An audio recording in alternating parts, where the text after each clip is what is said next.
오늘 본문 말씀을 중심으로 해서 우상을 깨뜨려야 합니다라는 설교 타이틀을 가지고 피차 은혜 나누는 시간 가지도록 하겠습니다.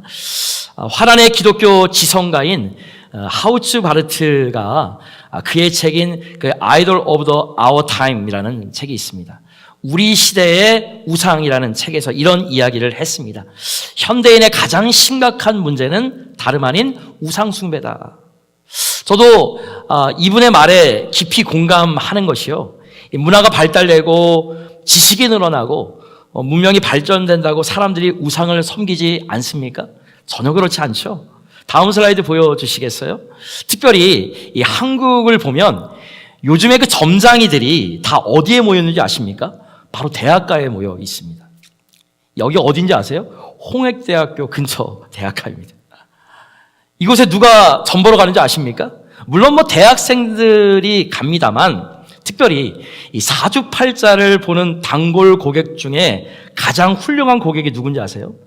PhD, 박사 과정까지 있으신 교수님들이라고 합니다. 참 아이러니하죠, 그죠? 또 한 가지 부류가 있대요. 이거는 얘기하기가 너무나도 부끄럽지만 바로 교회를 다니시는 크리스찬들이 이렇게 많이 온답니다. 제 말이 의심나면 한번 나중에 한국에 갈 기회가 있으면 직접 물어보세요. 교인이 가면 점쟁이가 금방 알아본대요. 그러면서 점쟁이가 이렇게 얘기한대요. 괜찮아요. 교회 다니는 분들이 여기 많이 와요. 그러면서 안심을 딱 시킵니다. 그런 다음에 살짝 봉투 이렇게 하면서 봉투 열렸네. 무슨 얘기입니까? 돈 주라는 얘기지 그냥. 배추잎 안 하고 이제 노란색 5만 원권이 생겼잖아요. 그러니까 5만 원권 주라고 막 이렇게. 무슨 이야기예요? 우상 숭배는 지식과 상관이 없고 문화와 상관이 없고 종교와 상관이 없다라는 이야기죠. 우리 생활 깊이 뿌리 박혀 있는 참으로 교묘한 문제가 우상 숭배라는 것입니다. 즉 우리가 하나님을 믿는다고 하면서 나도 모르게 교묘하게 우상을 섬길 수가 있다라는 것이죠. 자, 오늘 텍스트는 바울이 그리스의 그 아덴이라고 하는 도시에 이르러서 사역한 내용인데, 특별히 오늘 본문 16절을 보시면 바울이 마음에 분노했다, 격분했다 이런 표현이 있는데 다 같이 한번 읽어보겠습니다. 시작. 바울이 아덴에서 그들을 기다리다가 그 성에 우상이 가득한 것을 보고 마음에 격분하여. 자, 오늘 말씀해 보니까 바울이 뭐 때문에 격분했대요? 우상이 가득했다. 특별히 이 성경에서 이 사도 바울이 복음을 전하러 가서 분노를 느꼈다, 화를 냈다. 이거는 이때가 처음이요 마지막입니다. 그 어느 곳에서도 분노를 느꼈다고 이야기하는 곳이 없습니다. 근데 참으로 신기한 것은요, 이 다른 도시에도 우상이 굉장히 많았었잖아요. 우리가 말씀을 보면서. 근데 왜 하필이면 아덴에 우상이 있음을 보고 그가 분노를 느낀단 말입니까? 그것은 바로 아덴이라는 도시의 특성 때문에 그렇습니다. 알다시피 아덴은 지금 그리스의 수도인 아테네를 가리키는 것입니다. 제가 좀 사진을 좀 준비를 했는데 사실 이곳은 헬라 문화의 중심지이자 오늘날 우리가 누리고 있는 웨스턴 컬처, 이 서양 문화의 요람이라고 할 수 있는 곳이었습니다.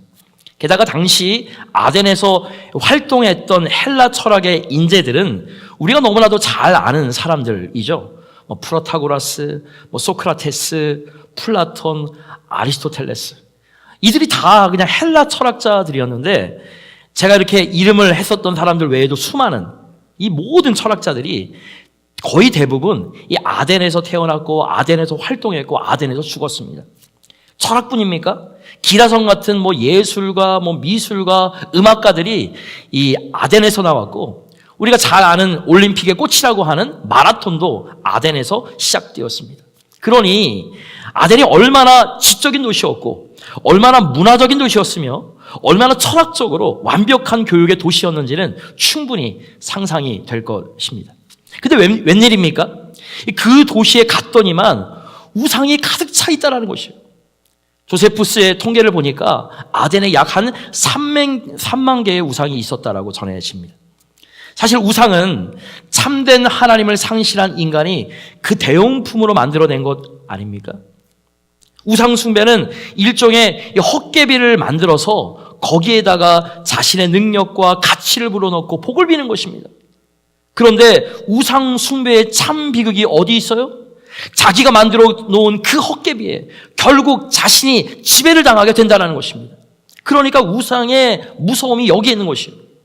사단은 지금도 이 우상을 통해서 얼마나 많은 사람들을 어둠으로 인도하고 있는지 모릅니다. 저는 오늘 본문에서 이 사도 바울이 아덴에서 관찰한 세 가지 우상을 우리 심령의 안에서도 한번 좀 발견해 보고 이 우상을 성령의 능력으로 깨뜨리고 하나님께서 원하시는 신실한 성도님들이 되길 간절히 축복하면서 기도하면서 말씀을 전하기를 원합니다. 자, 첫 번째로 우리가 깨뜨려야 되는 우상은 종교적인 우상입니다. 크게 따라해 보시기 바랍니다. 종교적 우상을 깨뜨리자. 과연 그런지 오늘 17절 말씀을 보시면 회당에서는 유대인과 경건한 사람들과 또 장터에서는 날마다 만나는 사람들과 변론했다. 이 회당이라는 말이 나오잖아요. 이 말씀의 뜻은요, 회당에서 예배를 드리려면, 회당에서 모이려면은 앨리스트 유대인 남자 10명이 있어야 된다는 것이거든요. 그러니까 이 말씀의 뜻이라는 것은요, 유대인 남자 10명이 있어서 그들이 날마다 회당에 모여서 기도하고 예배를 드렸다라는 것입니다. 근데 참으로 이상한 것은요, 이들이 회당에서 예배를 드리고 있었는데도 불구하고 그들은 아무런 영향력을 이 사회에서 발휘하지 못했다라는 것에 문제가 있는 것입니다. 당시 약 5천 명의 인구가 사는 아테네에 3만 개 이상의 우상이 난립하고 있었는데도 이 유대인들은 아무런 영향력도 발휘할 수 없었다고 성경은 기록하고 있습니다. 여러분, 왜 그럴까? 이름만 하나님만 섬기고 있었을 뿐 내면적으로는 우상을 섬기고 있는 자들과 전혀 다를 바가 없었기 때문에 그런 것입니다. 회당에 나와서 예배를 드리고 하나님의 이름으로 찬송을 불렀을지는 몰라도 우상을 섬기는 자들과 전혀 삶에서 차이가 없던 자들이었습니다. 예수님은 이러한 자들을 향해 하루는 이렇게 이야기를 하셨습니다. 무덤에 회칠한 자들. 과연 그런지 마태복음 23장 27절 다 같이 읽어보도록 하겠습니다. 시작. 화 있을진저 외식하는 서기관들과 바리새인들이여 회칠한 무덤 같으니 겉으로는 아름답게 보이나 그 안에는 죽은 사람의 뼈와 더러운 것이 가득하도다. 여러분, 무덤에 회칠을 했다는 것을 알기 쉬운 말로 표현을 하면 멋있게 겉을 장식한 무덤이라는 것입니다. 여러분, 이해가 되세요? 정원사가 와서 너무너무 멋있게 무덤 장식을 했습니다. 잔디를 입히고 예쁘게 돌로 꾸미고 나무를 주위에 심었습니다. 우리 주위에 세미터리 같은 데 가면은 얼마나 멋집니까? 그러나 우리가 꼭 명심해야 되는 것은요, 아무리 무덤을 화려하게 꾸며놓은 즉 사실상 그 자체로는 아무런 의미가 없어요. 왜냐하면 그 안에는 썩은 시체만 있을 뿐이기 때문에 그렇습니다. 예수님은 유대인들의 신앙을 이런 면에서 지적해주고 있는 것입니다. 하나님을 섬기는 것 같지만 실제로는 하나님을 예배하지 않는 사람들. 그래서 하나님과의 만남도 없습니다. 하나님과의 교제가 무엇인지도 모릅니다. 너무나도 안타까운 것은 구원의 확신, 구원의 체험도 없고 성령의 역사는 전혀 이해하지 못합니다. 그들이 왜 교회에 나옵니까?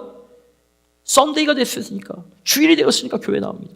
만약 이 예배라도 드리지 않고 헌금이라도 바치지 않으면 살아계신 하나님이 나에게 벌 내리실 것만 같습니다. 그래서 그냥 습관적으로 두려워서 교회에 나옵니다. 조금 더 말씀을 해보겠습니다. 그래서 성령님과 교제해 본 적도 없습니다. 마음의 기쁨도 없습니다. 감격이 뭔지도 모릅니다.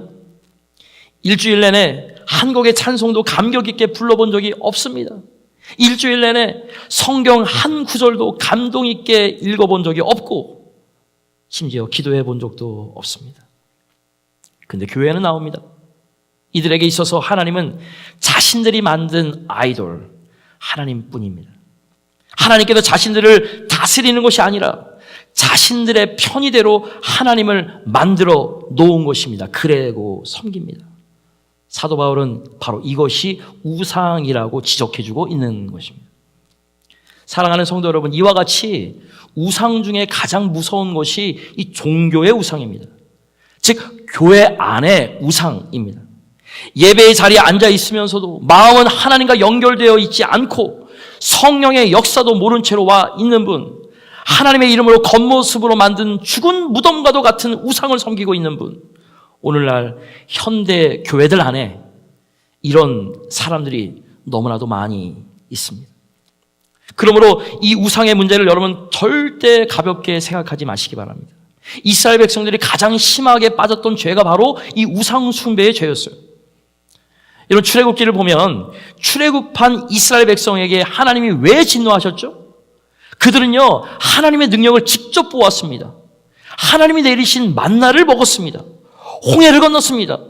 반석에서 난 물을 마셨습니다. 그런데 모세가 십계를 받으러 간 그 사이를 참지 못해서 그들은 우상을 섬겼습니다.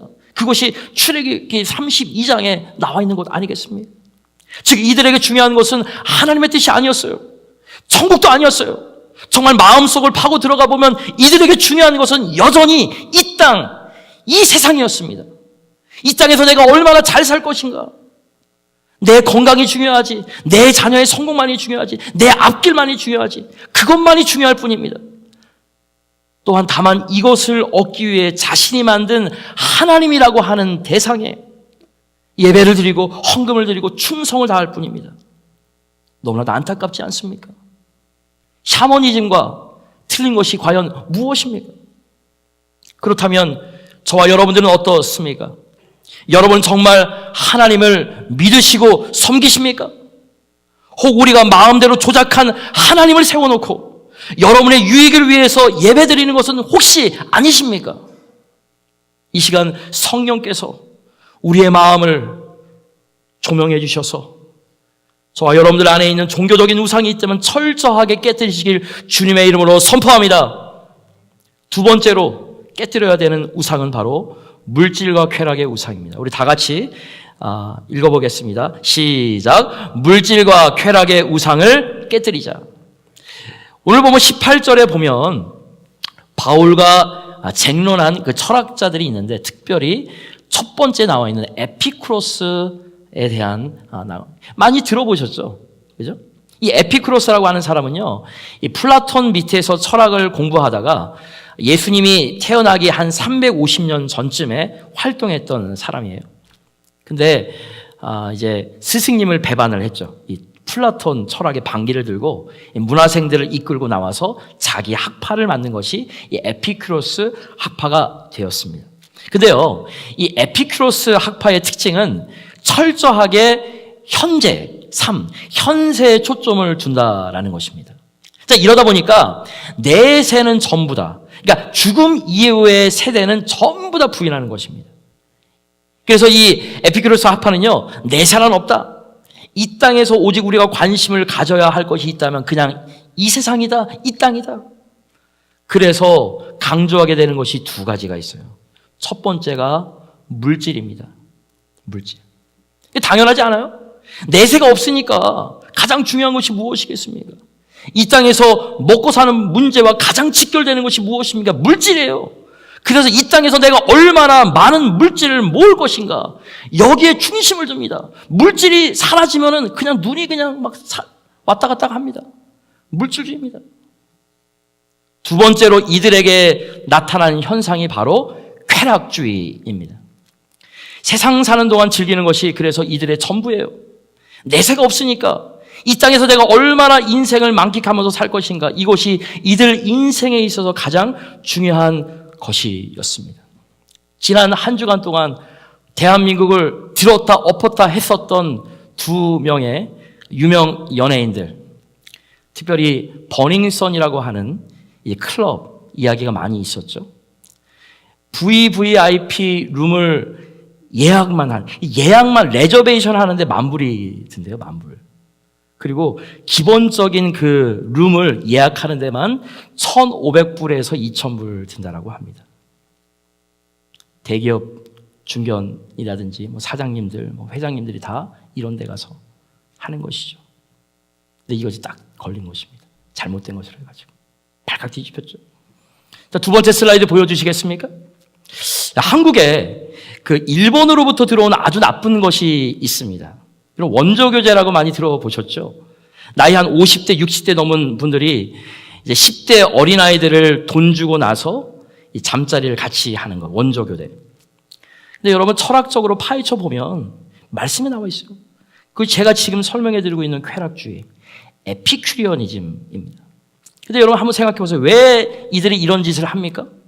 나이 50대, 60대가 되니까 자기 나이의 한계를 느끼잖아요. 인생은 점점 짧아지는 것 같습니다. 이제 내가 얼마 안 있으면 죽게 되는구나 하는 생각으로 쾌락을 굉장히 즐기고 싶어 합니다. 근데 문제가 있어요. 이 몸이 따라주지 않잖아요. 50대가 되면, 그죠? 자기와 비슷한 사람들과 쾌락을 즐기기에는 자기 몸이 감당치 못합니다. 그래서 어디로 갑니까? 어린 사람들 데리고 즐기는 것입니다. 이것이 쾌락주의예요. 말씀이 나와 있는 것입니다. 여러분, 특별히 우리가 살고 있는 미국 땅의 쾌락주의가 얼마나 깊이 들어와 있습니까? 동성애는 말할 필요도 없지 않습니까? 얼마나 사회가 타락했으면 이 목사들이 동성애자들을 목회자로 안수해서 인정하자고 그것을 투표에다가 합니까? 얼마나 썩어 빠진 것입니까? 목사들이 이렇게 타락하지 않았습니까? 얼마나 사회가 음란합니까? 매스컴에 보니까 심지어 짐승과 성적행위를 하는 사람들도 있습니다. 여러분들과 틀리더라고요. 우리 자녀들 대학교 이상만 돼보세요. 아마 이러한 사람들이 굉장히 많을 것입니다. 근데 참으로 신기한 것은 로마서와 요한계시록에 이러한 것들을 이미 예언하고 있고 하나님께서는 이걸 엄히 죄다 금하고 있지 않습니까? 근데 왜 사람들이 여기에 현혹됩니까?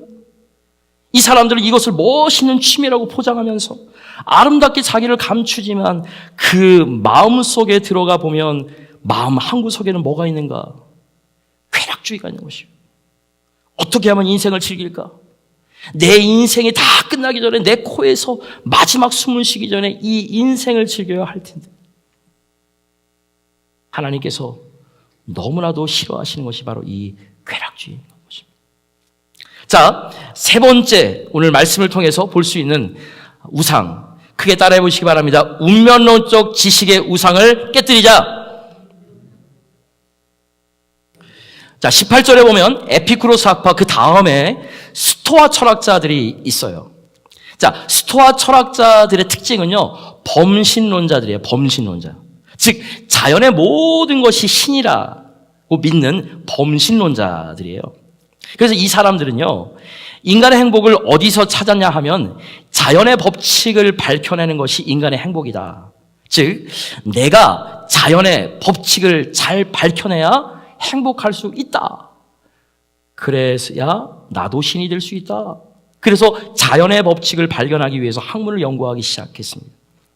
그래서 이들은 지식을 섬기고, 특별히 이 제노라고 하는 이 대표적인 이 학자는요, 지식을 너무나도 강조해서 지식이 인생의 전부다라고까지 이야기를 했습니다. 근데 여러분들, 지금 현대인들을 가리키는 것 같지 않습니까?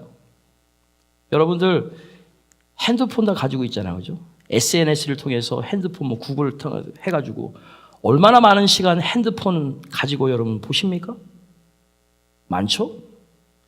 부정하지 못하죠? 오늘날 현대인들에게 있어서 인포메이션이 뭐니에요? 정보가 돈이에요. 앞으로 정보에 대한 이 IT에 대한 갈급함은요, 정보에 대한 갈급함은 훨씬 더 심해질 것입니다. 우리 나이가 많으신 분들에게는 좀 죄송한 이야기이지만 아시는 대로 이제는 현실이 땅 파서 돈 벌고 무조건 땀만 열심히 흘리면 돈 벌 수 있는 시대는 지났습니다. 컴퓨터 앞에 앉아서 하루아침에 100억 불, 200억 불씩 버는 세상이 지금 작금의 세상입니다. 앞으로 수많은 사람들이 지식을 쫓을 것입니다. 그래서 나오는 결과가 무엇입니까? 관계가, 인간성이 다 말살되는 것입니다. 이웃과의 관계 소용없습니다. 부부와의 관계도 소용없습니다. 자식도 소용없습니다. 어떻게 하면 내 인생을 행복하게 할 정보와 지식을 얻을 것인가? 컴퓨터, 스마트폰, 여러 가지 IT의 정보에 날밤을 새는 사람들이, 지식을 우상으로 섬기는 사람들이 앞으로 점점 늘어날 것입니다. 특별히 전문가들은 더욱더 심해질 것입니다. 여러분들의 자녀 시대 더더욱 심해질 것입니다. 자, 그렇다면 여러분들 어떻습니까? 수많은 사람들이 자신의 행복을 위해서 지식을 우상으로 섬깁니다. 그래서 빌 게이츠는 예전에 20년 전에 생각의 속도라는 책을 쓰면서 이런 것들을 미리 예견을 했었습니다. 여러분, 이 세 가지 우상을 섬기고 있는 이들에게 바울은 당당하게 아레오바고 항구에 가서 유명한 설교를 합니다. 바울의 설교를 다 살펴볼 수는 없습니다만 두 가지로 요약할 수가 있을 것 같습니다. 자, 바울은 우상을 섬기는 자들에게 하나님에 대해 설교하기 시작합니다.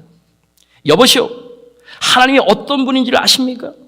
하나님께는 절대로 그런 분이 아니십니다 하고 하나님에 대해서 설교를 하는데, 바울이 가장 강조한 말씀이 오늘 본문 24절과 25절에서 나와 있습니다. 다 같이 한번 읽어보도록 하겠습니다. 시작.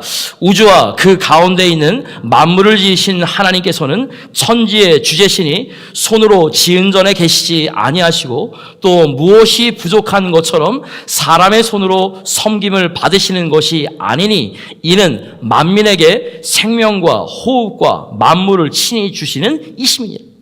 자, 사도 바울이 아덴 사람에게 가르쳐준 하나님은 아주 심플합니다. 오늘 우리에게도 가르치는 말씀인데, 이 사도 바울은 지금 교묘하게 우상을 섬기고 있는 이 신자들에게 이렇게 제시합니다. 하나님은 만들어지신 분이 아니고 만드시는 분이다. 만물을 지으신 하나님께서는 천지의 주제시다. 손으로 지은 전에 계시지 않다. 사람의 손으로 섬김을 받으시는 것이 아니다. 오히려 만민에게 생명과 호흡과 만물을 친히 주시는 절대적 주권자다. 이 말이 무슨 말이에요? 이것을 제가 설명할 필요 없이 제가 한 가지 퀘스천을 드릴게요. 우리는 하나님이 우리를 만드시도록 하나님께 우리의 인생을 맡깁니까? 아니면 우리가 하나님을 만들고 계십니까? 성경에 나타난 메시지로 말미암아서, 계시로 말미암아서 우리가 하나님을 따르기보다는 내 생각대로 하나님을 제한하고 내 마음대로 하나님의 뜻을 변경해 버리지는 않습니까? 하나님 꼭 이렇게 해주세요. 기도하는 건 좋아요. 하나님께서 들어주시면 감사하죠. 그러나 우리가 기도한다고 하나님께서 다 들어주십니까? 때로는 wait, 기다리라고 하시잖아요. 때로는 no, 이건 아니다 그러잖아요. 그러면 우리가 하나님의 뜻에 순복합니까? 안 그러실 때가 또 많이 있잖아요. 이런 분들에게는 내 소원이 곧 하나님의 뜻입니다. 하나님의 의도는 상관이 없습니다. 하나님의 뜻을 알기 위해 몸부림치지도 않습니다. 하나님께서 그렇게 목놓아 선교하라 말씀하시고 전도하라 말씀하시지만 거기에는 그저 입으로만 반응할 따름입니다. 내 마음의 소원은 다른 것이 자리 잡고 있습니다. 심지어 이렇게 말씀하시는 분도 봤습니다. 하나님, 이거 안 들어주면 이거 안 할래요. 하나님 앞에 기도하는 건지 타협하는 건지. 여러분, 그것은 바로 하나님을 만드는 것이라고 사도 바울은 이야기하는 것입니다. 여러분, 우상이 무엇인지 아십니까? 하나님을 섬기는 것 같지만 하나님을 따르기보다는 내 생각과 내 주장과 내 욕심과 내 고집을 앞세우는 것입니다. 내 유익을 위해 하나님의 뜻과 법칙을 받고 있는 크리스찬들이 얼마나 많이 있는지 모릅니다. 그것은 하나님을 섬기는 것이 아니라 우상을 섬기는 것입니다. 사랑하는 성도 여러분, 하나님께 여러분들을 온전히 맡기시길 주의 이름으로 부탁합니다. 하나님이 여러분들 믿으시도록 맡기세요. 토기장애는 우리가 아니라 하나님이십니다. 우리가 바로 진행입니다. 제가 참으로 좋아하는 찬양 중에 이 찬양이 있습니다. 항상 진실게 내 맘 바꾸사 하나님답게 하여 주소서. 주는 토기장이 나는 진을 날 빚으소서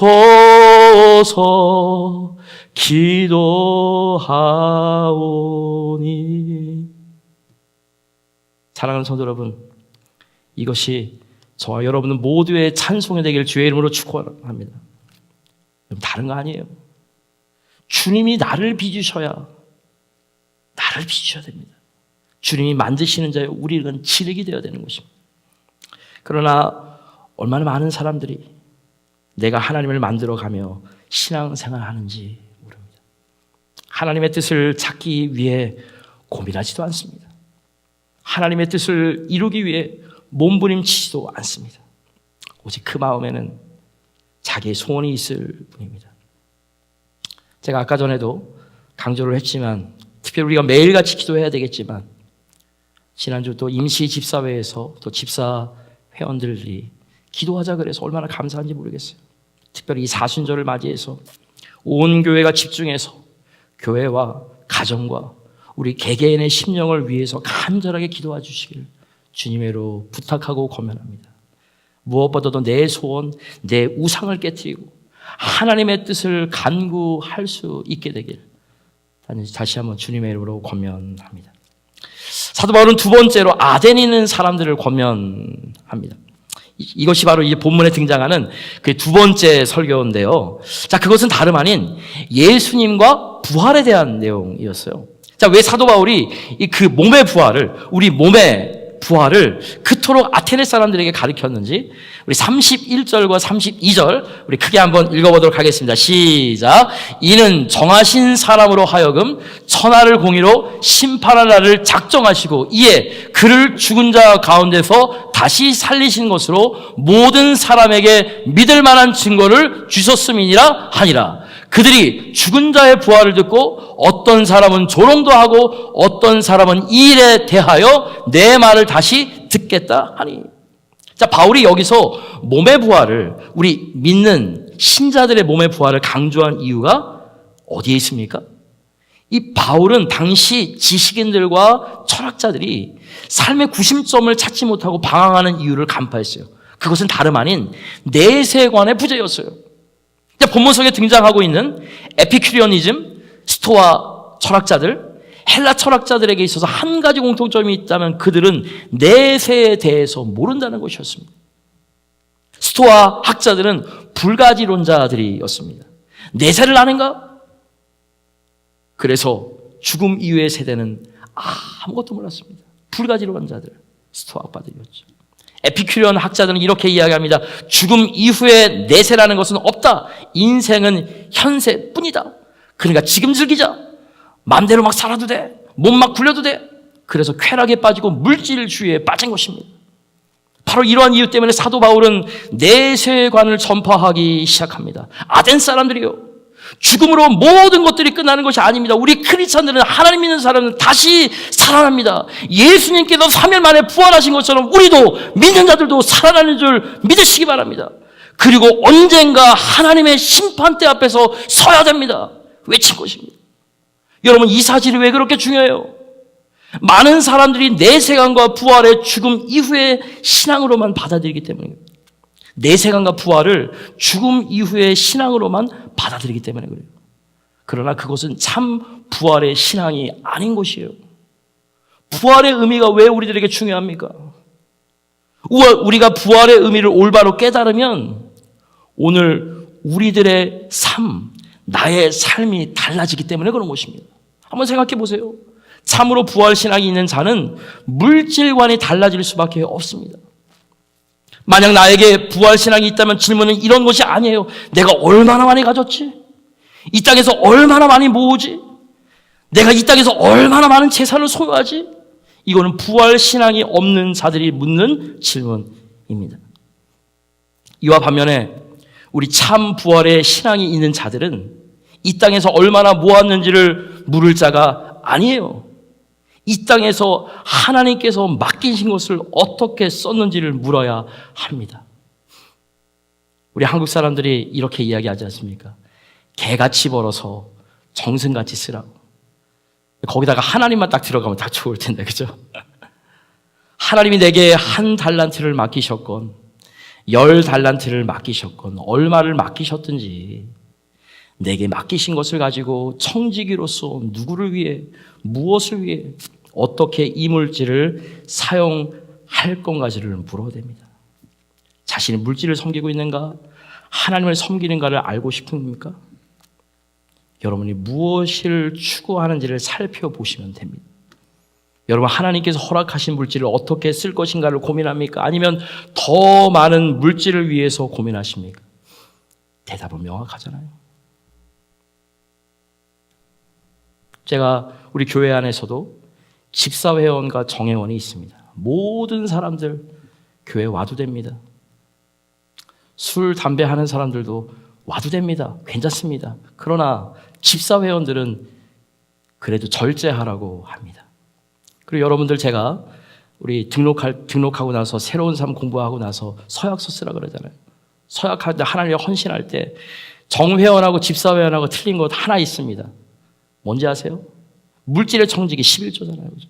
최소한 집사라면 나의 것이 바로 하나님께로 왔음을, 물질의 청지기 관념은 있어야지 그래도 살아가는 거 아니겠습니까? 그래서 그거 하나 틀린 거죠. 물론 여러 가지 면에서 다 우리가 하나님 중심적으로 살아가야 되겠지만 그런 것입니다. 완벽한 사람은 없죠. 쾌락도 마찬가지입니다. 믿는 자는 내가 이 땅에 있는 동안 어떻게 많이 즐긴 거에 대한 관심을 갖지 않습니다. 우리가 부활 신앙을 갖고 있다면 죽음 이후에 내가 부활하여 하나님의 심판대 앞에 서는 것을 먼저 생각해야 되는 것입니다. 내가 좀 그래서 부족해도 괜찮은 것이에요. 내가 좀 고난당해도 좋습니다. 하나님의 일 하기 위해 잠을 덜 자도 좋습니다. 왜요? 하나님의 일이 더 중요하기 때문에 그렇습니다. 그래서 노는 것 조금 희생할 수 있습니다. 이것이 참 내세관을 믿는 자의 태도입니다. 사랑하는 성도 여러분, 그렇다면 이 질문에 정직하게 대답해 보시기 바랍니다. 여러분은 정말로 하나님 나라를 위해 지금 누리고 있는 쾌락을 기꺼이 희생할 수 있습니까? 아니면 이 시간에도 눈을 감고 어떻게 하면 5분을 더 편하게 즐길까 하고 생각하고 계십니까? 우리 하나님 앞에 솔직해 보기를 원합니다. 여러분, 마음 안에 아직도 남아있는 우상은 어떤 우상입니까?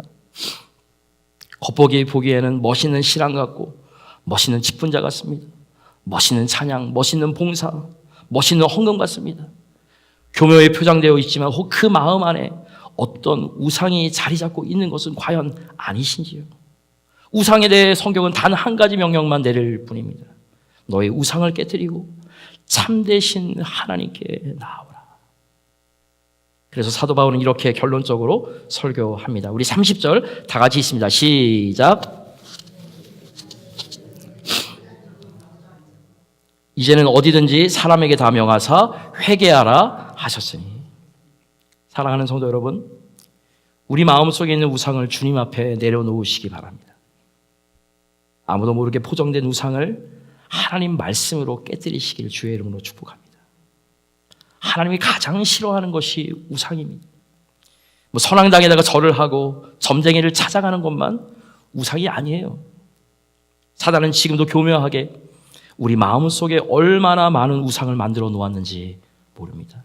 지난 주간에 또한 CNN 뉴스를 핫하게 했었던 미국판 스카이캐슬도 있었더라고요. 하버드, 예일, 아이비리그에 대학교 합격시키기 위해서 대리 시험을 쳐주고 대리로 인터뷰한 큰 회사 CEO가 걸려서 쇠고랑 차고 가지 않았습니까?